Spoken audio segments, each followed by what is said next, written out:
ನೋಡ್ಕೊಳ್ಳಿ question. A certain stimulus administered to each of the 12 patients resulted in the following change in blood pressure. ಅಂದರೆ ಲಸಿಕೆ ಹಾಕಿದ್ದಾರೆ 12 ಪೇಷಂಟ್ಸ್ಗೆ. ಅದು blood pressure ಬಂದು ಇಲ್ಲಿ ನೋಡಿ 5 ಜಾಸ್ತಿ ಆಗಿದೆ, 2 ಜಾಸ್ತಿ ಆಗಿದೆ, 8 ಜಾಸ್ತಿ ಆಗಿದೆ. 12 ಪೇಷಂಟಲ್ಲಿ ಒಬ್ಬರಿಗೆ ಒಂದೊಂದು ಥರ ಬಿಹೇವ್ ಆಗ್ತಾ ಇದೆ. -1 ಅಂದರೆ ಒಂದು ಕಡಿಮೆ ಆಗಿದೆ ಬ್ಲಡ್ ಪ್ರೆಷರು, 3 ಜಾಸ್ತಿ ಆಗಿದೆ, 0 ಅಂದರೆ ಚೇಂಜ್ ಆಗಿಲ್ಲ ಅಂತ.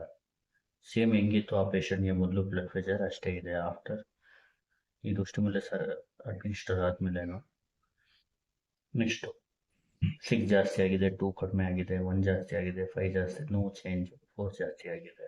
Can it be concluded that the stimulus will increase the blood pressure? ಈ ಥರ ಎಕ್ಸ್ಪೆರಿಮೆಂಟ್ ಮಾಡಿದಾರಲ್ಲ, ಅದರಿಂದ ಇದು ಏನು ನೀವು ಕನ್ಕ್ಲೂಡ್ ಮಾಡ್ತೀರಾ? ಆ ಸ್ಟಿಮ್ಯುಲಸ್ ಹಾಕಿದ್ರೆ ಬ್ಲಡ್ ಪ್ರೆಷರ್ ಇನ್ಕ್ರೀಸ್ ಆಗುತ್ತಾ ಅಂತ ಗೊತ್ತಾಗ್ತಿದೆಯಾ? ಗಿವನ್ ಇದು ಟಿ ವ್ಯಾಲ್ಯೂ ಕೊಟ್ಟಿದ್ದಾರೆ. ಇಲ್ಲಿ ಟಿ ಕೊಟ್ಟರೆ ಟಿ ಡಿಸ್ಟ್ರಿಬ್ಯೂಷನ್. ಆ್ಯಕ್ಚುಲ್ ಆಗಿ ಜ್ಞಾಪಕ ಇಟ್ಕೊಬಿಡಿ, ಎಕ್ಸ್ ಈ ಥರ ಡೇಟಾ ಕೊಟ್ಬಿಟ್ಟು ನೀವು ಹೈಪಾಥಿಸಿಸ್ ಚೆಕ್ ಮಾಡಿ ಅಂದರೆ ಟಿ ಡಿಸ್ಟ್ರಿಬ್ಯೂಷನ್ನ ಯೂಸ್ ಮಾಡಿ. ಗೊತ್ತಾಗ್ತಿದೆಯಾ? ಫಸ್ಟ್ ಏನು ಮಾಡೋಣ, ಸೊಲ್ಯೂಷನ್.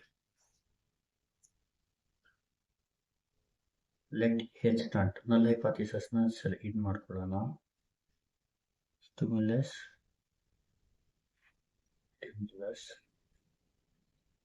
will not increase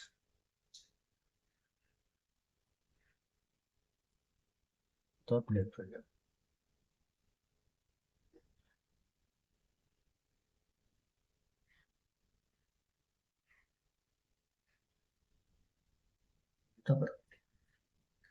ನೋಡಿ ಮ್ಯೂ ಬಂತು 0, no change in blood pressure ಅಂತ. ಹೀಗಾಗಿ ಎಕ್ಸ್ ಬಾರ್ ಫೈಂಡ್ ಮಾಡ್ಕೋಬೇಕು. ಮತ್ತು ಎನ್ ಬರ್ಕೊಳ್ಳಿ. N is here n is to 12 patient, n is equal to 12. Mu is 0. ನಾವೇ ಅಸ್ಯೂಮ್ ಮಾಡ್ಕೋಬೇಕನ್ನ, ಯಾಕಂದರೆ ಮ್ಯೂ ಕೊಟ್ಟಿಲ್ಲ ಅಲ್ಲಿ. ನೋಡಿ ಮ್ಯೂ ಈಸ್ ಈಕ್ವಲ್ ಟು 0, ಯಾಕಂದರೆ ನಾವು ಅಸ್ಯೂಮ್ ಮಾಡ್ಕೊಂಡಿದ್ದೀವಿ ಏನಂತ, there is no change in blood pressure ಅಂತ. ಗೊತ್ತಾಗ್ತಿದೆಯಾ? ಮ್ಯೂ 0. ಎಕ್ಸ್ ಬಾರ್ ಅಂದರೆ ಇಲ್ಲಿ ಇದನ್ನ ಆ್ಯಡ್ ಮಾಡಿ ಡಿವೈಡೆಡ್ ಬೈ ಎನ್ ಮಾಡಬೇಕು. ಅಂದರೆ summation of X divided by N. ನೋಡಿ ಎಕ್ಸ್ ಬಂದು 5 plus 2 plus 8 plus -1 plus 0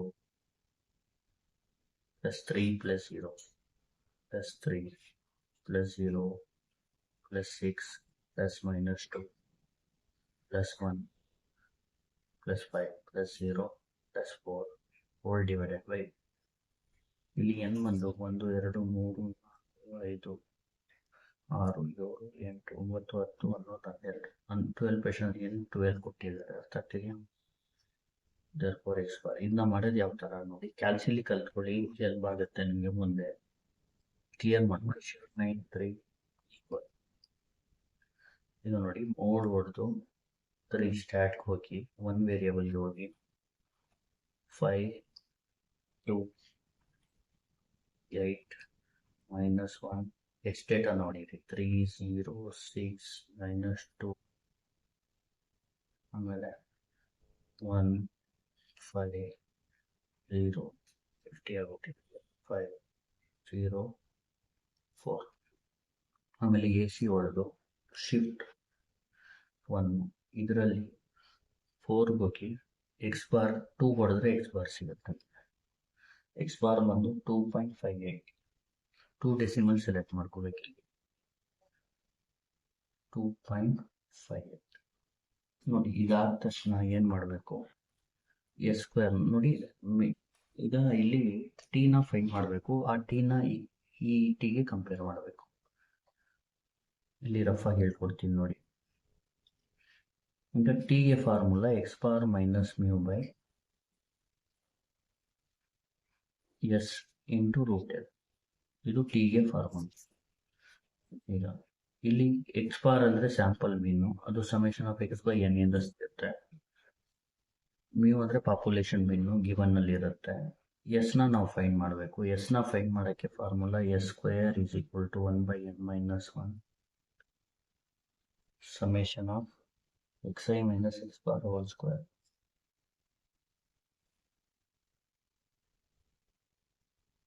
I is equal to 1 to n. ಇದು ಫಾರ್ಮುಲಾ ಎಸ್ ಸ್ಕ್ವೇರ್. ಇಲ್ಲಿ ನೋಡಿ, ಎಕ್ಸ್ ಬಾರು ಎಸ್ ಫೈಂಡ್ ಮಾಡ್ಕೋಬೇಕು. ಒಂದೊಂದ್ಸತಿ ಎಸ್ ಬಾರ್ ಎಸ್ ಅವರು ಡೈರೆಕ್ಟ್ ಆಗೂ ಕೊಟ್ಟಿರ್ತಾರೆ. ಇದು ಫಾರ್ಮುಲಾ ಫೈಂಡ್ ಮಾಡೋಕ್ಕೆ ಗೊತ್ತಾಗ್ತಿದೆಯಾ? ಇದನ್ನ ಫೈಂಡ್ ಮಾಡಿ mu n s x t n ಬರುತ್ತೆ. ಆ ಟಿನ ಇದಕ್ಕೆ ಕಂಪೇರ್ ಮಾಡಬೇಕು. ಈಗ ನೋಡಿ, ಒಂದೊಂದ್ಸತಿ ನಿಮಗೆ ಟಿ ವ್ಯಾಲ್ಯೂ ಕೊಟ್ಟಿರಲ್ಲ. ಅವರು ಇಷ್ಟು ಕ್ವಶನ್ ಕೇಳ್ಬಿಟ್ಟು ಗಿವನ್ ಅಂತ ಇದು ಕೊಟ್ಟಿರಲ್ಲ. ನೀವು ಆ ಟೈಮಲ್ಲಿ ಏನು ಮಾಡಿ ಅಂದರೆ, ಇಲ್ಲಿ ನೋಡಿ n12 ಇದೆಯಲ್ವಾ. ಈಗ n12 ಇದ್ರೆ ಜ್ಞಾಪಕ ಇಟ್ಕೊಳ್ಳಿ, ಟಿ ವ್ಯಾಲ್ಯೂ ಬಂದು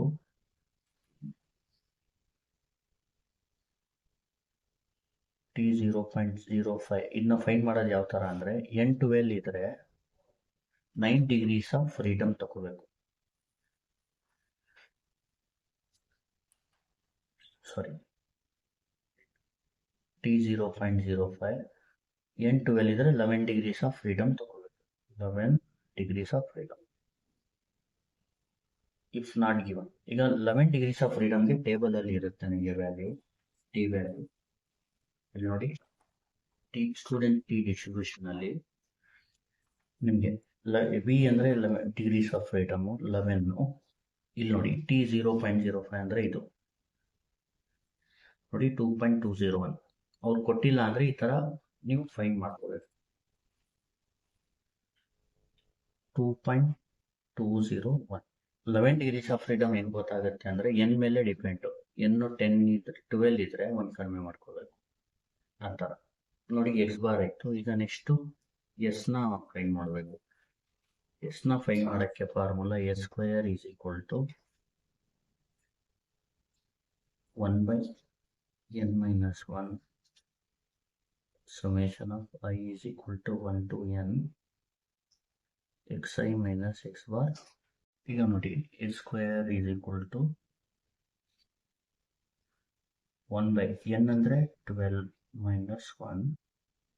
ಇಲ್ಲಿ ನೋಡಿ, xi minus x bar whole square ಅಂದರೆ ಇದು xi ಅಂದರೆ x1 x2 x3 ಆ ಥರ. x ಬಾರ್ ಅಂದರೆ ಇದು. First 5 minus 2.58 whole square plus 2 minus 2.58 whole square plus 8 minus 2.58 whole square plus minus 1 minus 2.58 whole square plus 3 minus 2.58 whole square plus 0 minus 2.58 whole square plus 6 minus 2.58 whole square plus minus 2 minus 2.58 whole square plus 1 minus 2.58 whole square plus 5 minus 2.58 whole square plus 0 minus 2.58 whole square plus 4 minus 2.58. ಈಗ ಈ S square value ಹೆಂಗೆ find ಮಾಡೋದಂದ್ರೆ, A C ಹೊಡೀರಿ, ಇಲ್ಲಿ shift 1, ಇದರಲ್ಲಿ 4 ಹೊಡಿ, ನೋಡಿ S X ಅಂತ ಇದೆ 4, ಅದನ್ನ ಸ್ಕ್ವೇರ್ ಹೊಡೀರಿ, ಆನ್ಸರ್ ಸಿಗುತ್ತೆ ನಿಮಗೆ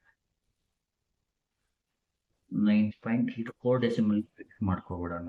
ಶಿಫ್ಟ್ ಮೋಡ್ ಫಿಕ್ಸು 4, 9.537 9.537. ಅರ್ಥ ಆಗ್ತಿದೆ. ನೀವು ಮಾಡಿದ್ರು ಅಷ್ಟೇ ಬರುತ್ತೆ ಅಪ್ರಾಕ್ಸಿಮೇಟು. ನೀವು ಇನ್ನೊಂದು ಸತಿ ಕ್ಯಾಲ್ಕುಲೇಟ್ ಕೊಡ್ತೀನಿ ನೋಡಿ. ಫಸ್ಟ್ ಏನು ಮಾಡಬೇಕು, mode 3 stat 1 variable.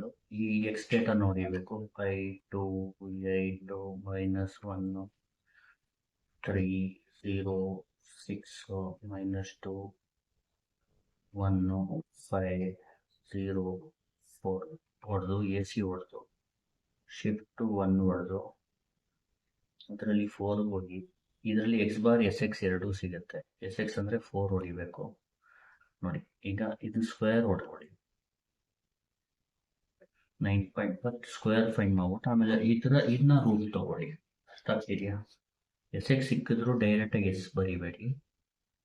S is equal to ಇದನ್ನ ರೂಟ್ ತಗೊಳ್ಳಿ. ರೂಟ್ ಆಫ್ 9.5379 3.0885 ನೋಡಿ. ಎಸ್ ಫೈಂಡ್ ಮಾಡಿದ್ಮೇಲೆ ಟಿ ಫೈಂಡ್ ಮಾಡಬೇಕು. ಟಿ ಫಾರ್ಮುಲಾ ಏನು? X bar minus mu by s into t is equal to x bar minus mu by s into root of t is equal to x bar ಬಂದು 2.58, mu is 0, S ಬಂದು 3.0883, root of N ಅಂದರೆ 12. Calculate ಮಾಡೋಣ. Clear ಮಾಡ್ಕೊಳ್ಳಿ ಕೆಲಸನ. Shift -3 2.58 -0 divided by 3.0883 into root of 12.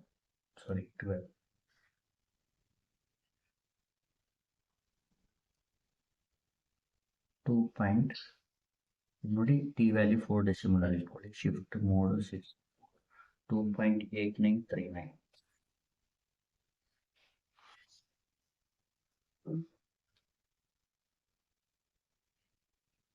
ಗೊತ್ತಾಗ್ತಿದೆಯಲ್ವಾ? ಈಗೇನು T ಏನು ಬಂದಿದೆ ನಿಮ್ಮದು, ಇದಕ್ಕೆ ಟಿ ಕ್ಯಾಲ್ಕುಲೇಟೆಡ್ ಅಂತ ಹೇಳ್ಬೋದು. ಟಿ ಕ್ಯಾಲ್ಕುಲೇಟೆಡ್ ಏನಿದೆ ಅದು 5%. ಟಿ ಇವನ್ ಅಂದರೆ ಟಿ 0.05 ಅಂತ ಜಾಸ್ತಿ ಇದೆ. ಅಂದರೆ 2.201 ಅಂದರೆ greater than the T table ಅಂತಾನು ಹೇಳ್ಬೋದು, ಅಥವಾ ಟಿ 0.05. ಗೊತ್ತಾಗ್ತಿದೆಯಾ? ದೇರ್ಫೋರ್ ಅಥವಾ ದಸ್ null hypothesis is rejected at 5% level of significance. ಈಗ ನೋಡಿ, null hypothesis ಏನು?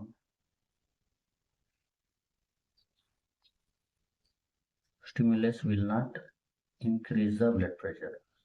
So rejected ಅಂದ್ರೆ will increase the blood pressure. Therefore stimulus administration administered will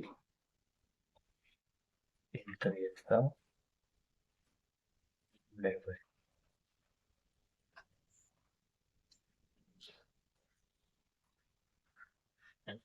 Wish for that. So thank you. Please like, share and subscribe.